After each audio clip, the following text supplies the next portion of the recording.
Hi, this is Eric Daw, personal trainer for seniors. This video is about strength.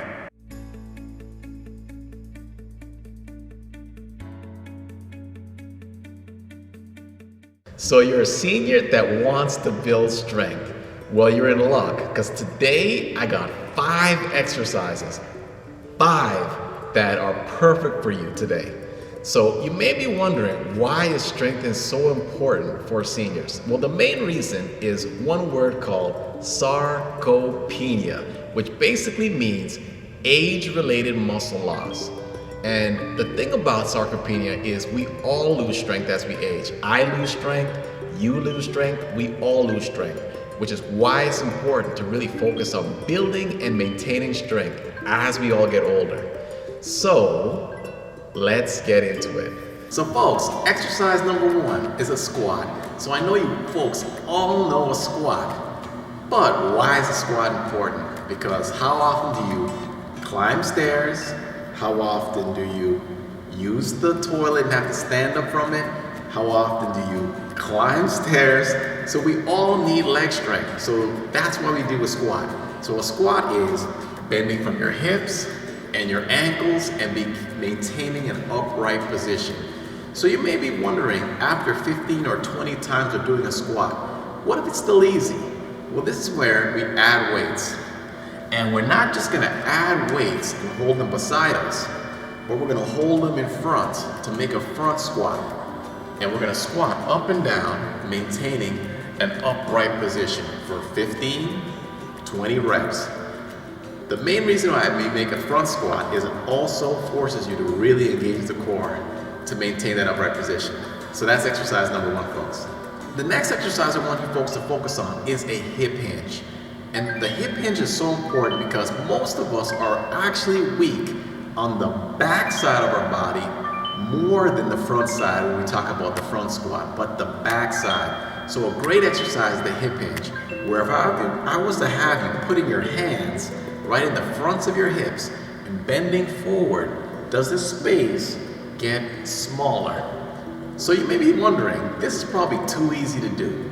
Well, this is again where we add some weight, folks. We add some weight. So showing you from the side, I'm gonna have you bend forward and keeping that curve in my low back. You should feel it in your hamstrings and glutes. Another thing to focus on, folks, is your knees. They shouldn't be locked.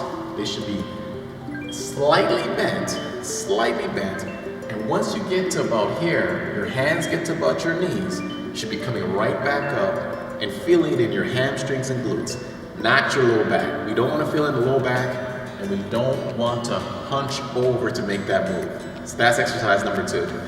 So remember the hip hinge, folks, we just practiced. Well, the row actually uses the position of the hip hinge, the bottom part, to get in the right position. And as I said before, we focus a lot on the front side of our body, not on our back, which is why we need to do a row. So to show you from the side, we get in that hip hinge position, nice little curve in our low back, making sure our spine isn't hunched over, and we pull both elbows right back, pinching the shoulder blades together, then release. We pull up, we squeeze, we pinch the shoulder blades together, then release. 12 or 15 reps, use a weight that works well for you. This is a great exercise to build the strength in your upper back, folks. So folks, I don't know if you noticed, but a lot of these exercises I'm recommending have to do with strengthening the back side of your body. So the single leg hip bridge, no different. So to do it well, we have to first lie on our back, make sure our shoulders, hips, and head are on the ground, turn our palms up, and then from this position, lifting one leg up, and then we're gonna drive the hip up and down, up and down. And what you should feel is your glutes, basically your butt muscles, as you lift each time. If it's too easy after, say, 15 or 20 reps, then this is where you focus on maintaining that pause at the top. So folks, single leg hip bridge. So this exercise, we know it's pretty much been from the beginning of time. A push-up, folks. Yeah, I mean a push-up. But I'm gonna show you 3 versions. The first one being the hardest, second one a little bit easier, and the third one easiest. So it actually could be for whatever level you're at. So number 1, we wanna make sure we can do a push-up. Make sure we keep our hands under our shoulders, either our toes out in front of us or knees if you can't do a toe push-up, and we're gonna push right to the ground and back up. So I already know what you seniors are thinking. My hands hurt me. Try doing it with your fist. Same thing. If you have any wrist arthritis in your hands and wrists, try doing it for your fist. If this is still too hard, let's go ahead and find a bench, a kitchen counter, or any sort of chair. And we're gonna do the same thing. Hands about under our shoulders, and we're gonna push right in and out.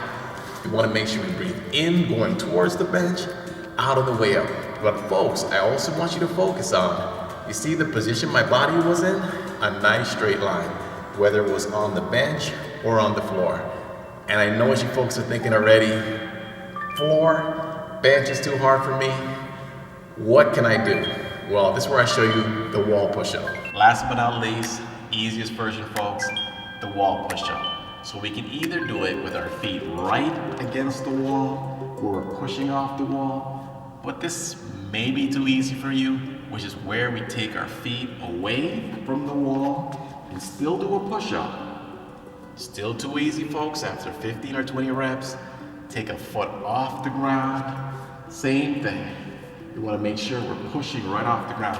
As you notice, as I change my base of support, it actually gets a little bit harder and forces you again to use those core muscles again. So that's it, folks. You may be wondering how many times I should be doing those exercises. Well, at least you should be focusing on building strength 3 to 4 times a week, and roughly about 8 to 12 reps, maybe even more for each exercise. So folks, that's it for today. And if you want any more great senior, older adult content, please like and subscribe, folks. This is Eric Daw from OmniFit. Take care.